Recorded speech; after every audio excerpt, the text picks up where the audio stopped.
Hello everyone, this is Enzo Eigen of the Alliance for Loki, and today we're fighting the Elite Squad. So I bring in a very typical Path 17. I'm running Path 7, both Section 1 and 2. So I have Omega, Quake, and Sim Supreme.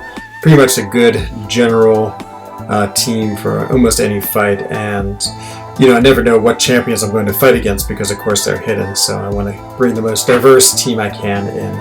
And so I'm going to go over, of course, to my first fight in Section 1, and I have to scout it and see what it is. It ends up it is an Annihilus. It's a Cosmic Champion. He's sometimes difficult to fight, but actually Symbiote Supreme is amazing. Symbiote Supreme, I believe, gets rid of his control rod when he parries, and so it makes the fight a lot easier. Not so many unstoppables. I'm lucky because I also have Mystic Dispersion on because I place Mystic Dispersion with my defense, so I put on all of my buffs, all of my boosts, and yeah, the snow's not too bad. The link is Bane, so I have to be a little careful about Bane, but that's usually not too hard to play around.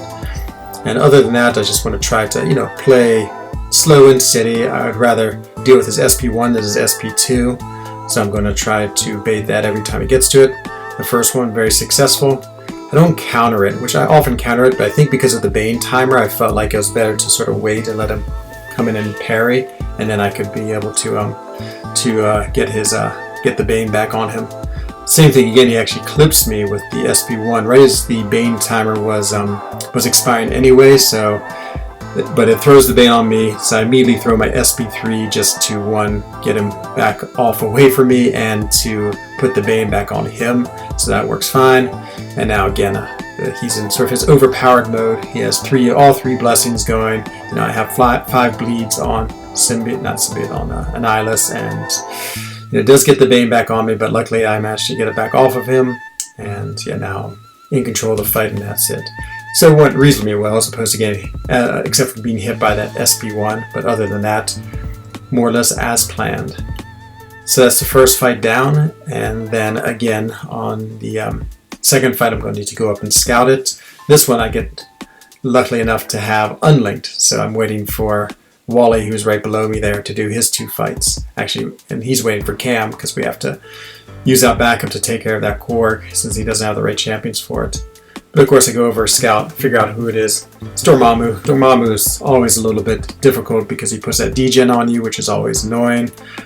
He also is a control champion, and the Flow Global makes that scary. So I've decided to try go totally sort of touchless style. Actually, no, I'm going parry style with Quake. So I'm just parrying away.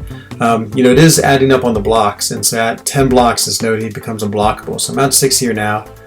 Having the aftershock goes on, and I start doing the stun immune style where I'm just sort of like dodging it, but he gets me with the heavy, then he hits me again, and so okay, now I sort of think I'm gonna go back to the parry style because I was a little too scared. So I'm gonna dodge a bunch, dodges his heavy, and yeah, the fight's going okay. I block and decide to throw my heavy, hoping I don't crit. I don't, get him away from me, and then there's a little bit of lag there, and that freaks me out.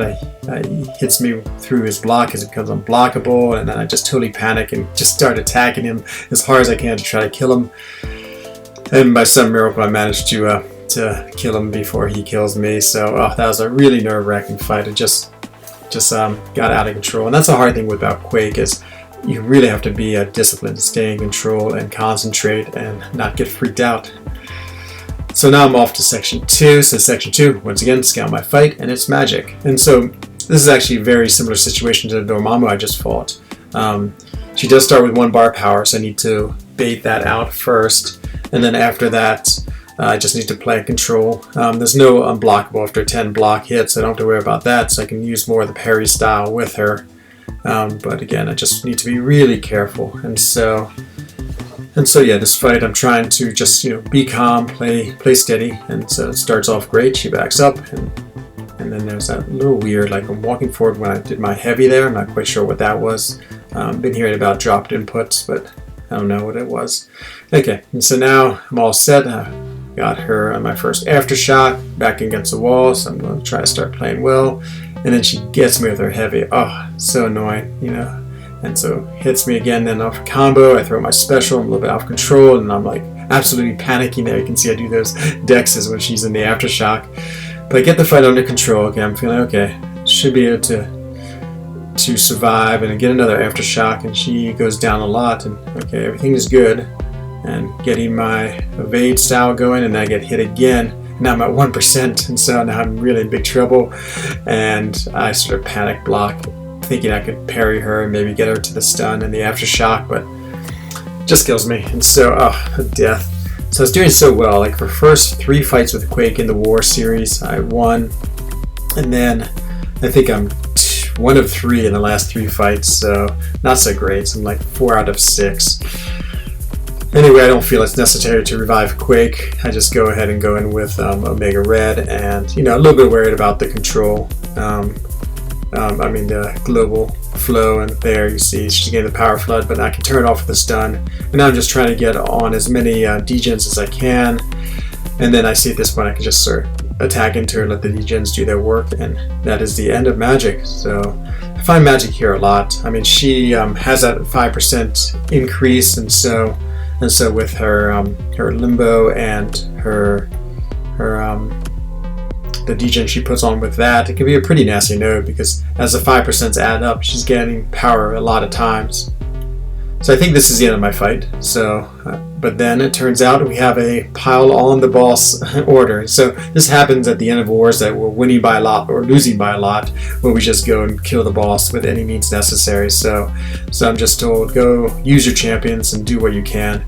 So I go in with Symbiote Supreme first, or Symbiote Supreme, yes, and then my goal is just basically do as much damage as possible. I know if I hit him and he gets a crit, he's going to get all this power and maybe bait out an SP1. So then throws heavy attack into him, and then he is gaining power, but luckily he does throw his SP1, and I decide to go ahead and counter that just to do as much damage as I can. But now again he has 2 bars of power.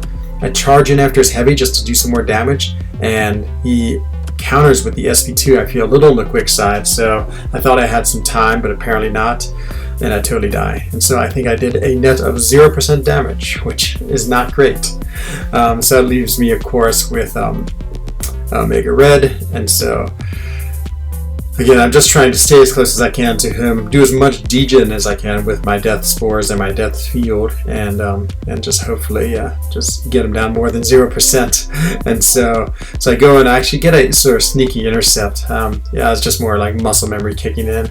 And so now I even don't counter as heavy. I'm just sort of letting him throw it, just because I feel like I'll just again use my death spores. And I'm actually happy to be in the corner because I can just wait now. And he's throwing it, and then I decide now it's time to attack. I'll put a special 1 on him. I'll get some spore damage, and so I get him down 7%. And so that is my contribution to the boss pylon, 7% damage.